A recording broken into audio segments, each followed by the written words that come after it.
If you've ever had this feeling that something was terribly wrong with the world that we live in, but you couldn't figure out just what it was, then you've come to the right place. Secret societies, mystery religions, and the Illuminati have been controlling our reality since the beginning of time. But not anymore, because there is an awakening happening, and you are about to become a part of it. Wake up, because this is a call for an uprising. This is a call for an uprising. Welcome to today's show.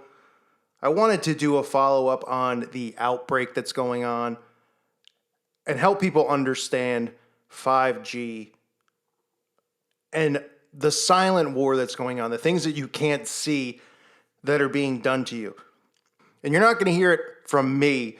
You're going to hear it from other people. You're going to hear people who have come forward and said, look, if they don't know the effects that this can cause on human beings, which they do know. But since all these mobile companies from T-Mobile all the way down have come out and they've said, look, we don't know the effects that it's going to have. Even though they do know, like I said, how in the world can our government allow something like this to happen? Putting up these towers all across our country, all over the world, they're going up. And all governments of the world are going, well, if it's dangerous, we'll find out, I guess, at the expense of the citizens. The government is supposed to work for the people. That's what the government is set up to work for us, to protect us. Obviously, we know that's not the case, those of us who are awake. But in what case ever have you ever heard of the government doing something like this out in the open saying, look, we're putting this stuff up. We don't know what it's going to do to you, but deal with it because we want you to be able to download music faster. We want to have self-driving cars. We want all this technology at our fingertips. So it's worth the risk. And then these zombies out there literally go, okie dokie. Sounds great. Yes, I don't need to know what the effects are. Sure, it could take 30 years off my life. Sure, it could just cause me to have a stroke tomorrow. But hey, I won't even know who to blame it on. I'll just take that chance. And then when they get sick and something happens to them, the only person they end up blaming anyway is God. How could God do this to me? When their government is allowing them pretty much to be sitting like with a bullseye on the back of their head. That's what this is like. It's easy target practice. Turn on the 5G. Let the radio waves hit you right through your walls, right through your home, and everybody's going to be happy, and they don't have to explain anything about what it's doing to them because nobody could see it happening. This is silent war. This is fluoride. This is chemtrails. This is them putting weed killer in our food, Monsanto, all of it. And they get caught every time, and no one does anything about it because the citizens actually defend the system because the citizens want to be spoiled and they want their faster phone to work and they want their self-driving car. Scary. Take a look for yourself. 5G fifth generation technology promises faster download speeds and conveniences that most of us have never dreamed of, but will also be blanketed with a new type of radiation called millimetre waves. Health experts are warning about the rising risks with a 5G rollout. It's not been made clear to the public that 5G won't just be another number and letter on your cell phone.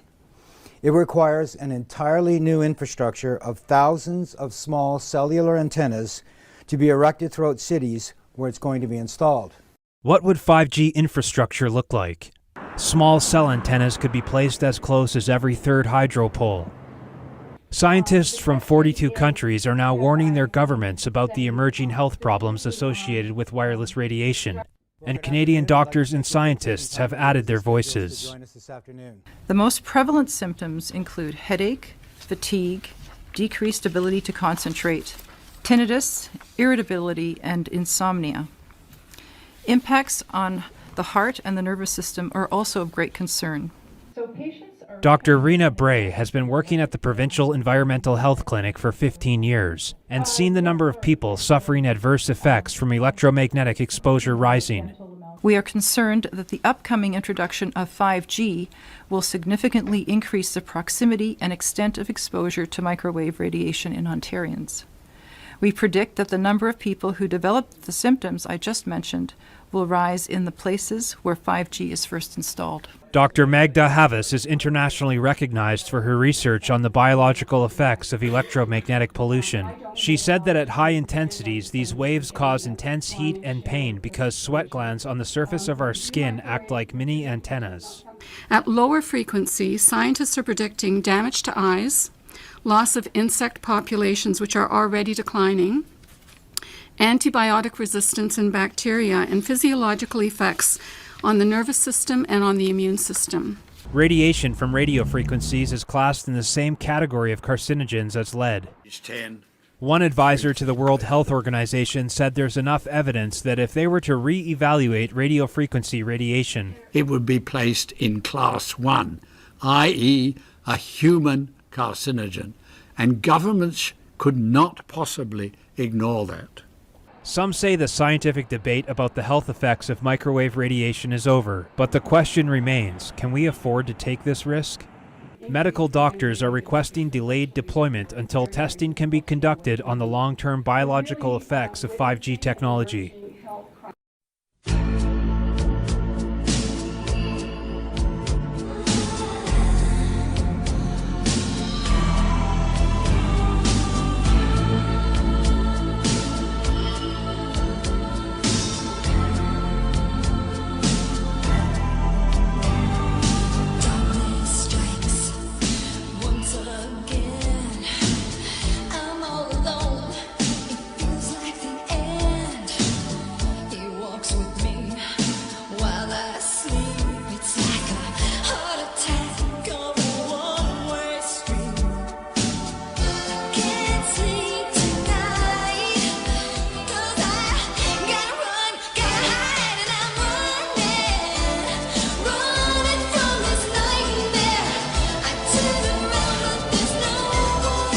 Now, new at noon, from phones to tablets to computers, we're surrounded by technology every day.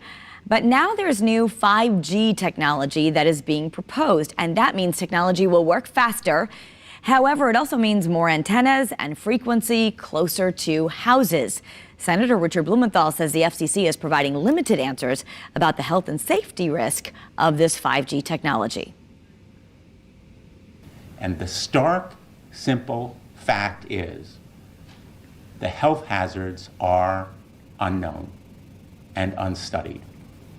And that is a sign of neglect and disregard on the part of the Federal Communications Commission.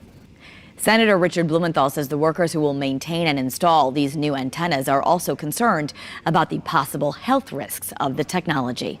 And that's all a good thing. But 5G, as you well know, also uses higher frequency waves that don't travel as far and will rely on a network of hundreds of thousands, potentially millions of small cell sites. And the question then is, are there any health implications, any public safety implications to those additional sites that are likely to be located close to homes, schools, workplaces, and closer to the ground? Correct? Correct, Senator. Yes. So in December of 2018, I sent a letter to FCC Commissioner Carr asking him to cite for me recent scientific studies demonstrating the safety of this technology. What research has been done, where has it been published and compiled.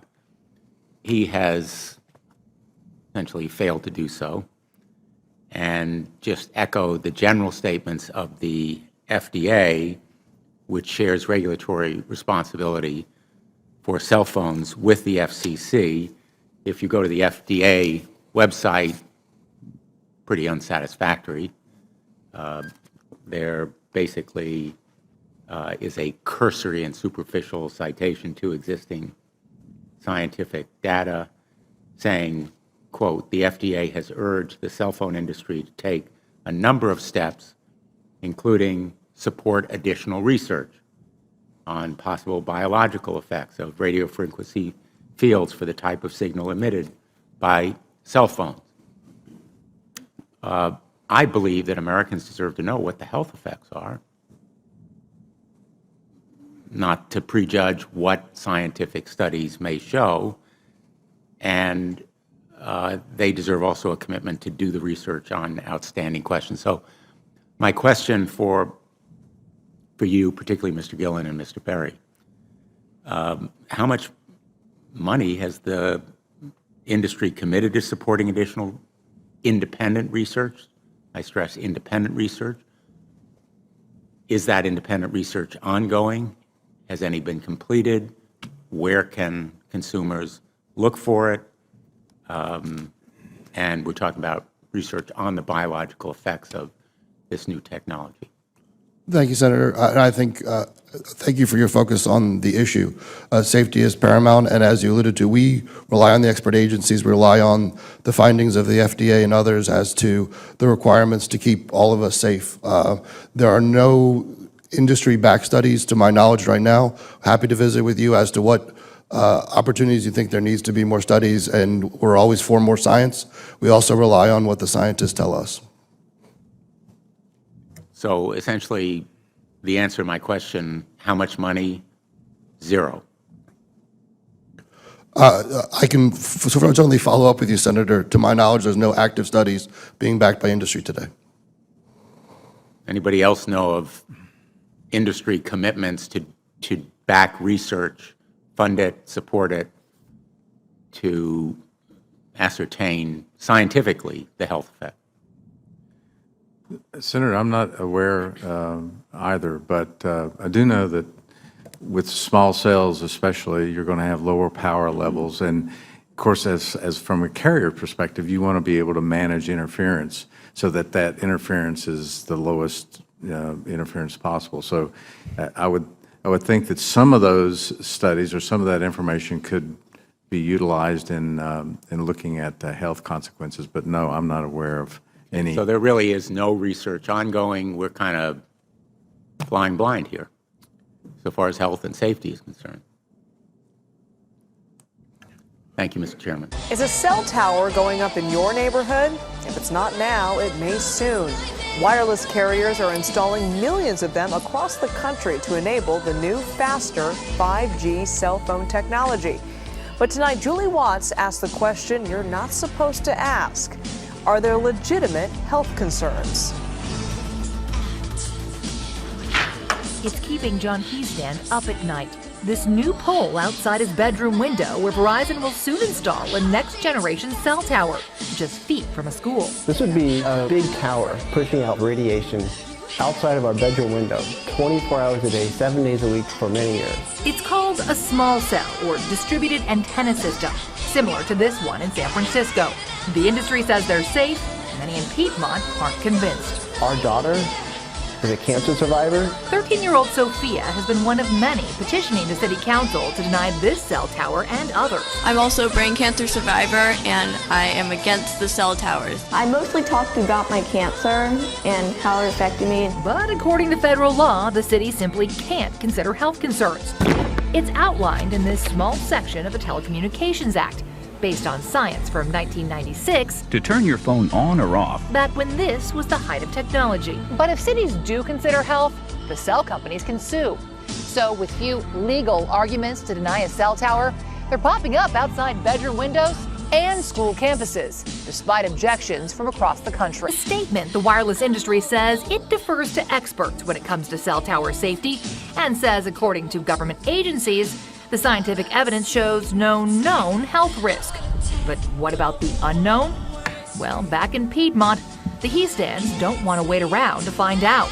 We're going to get some meters and we're going to measure the microwave radiation today, and then when the cell towers go up, we can measure it and see how dangerous it really is. And he says if he has to, they'll move. For my daughter's health, definitely.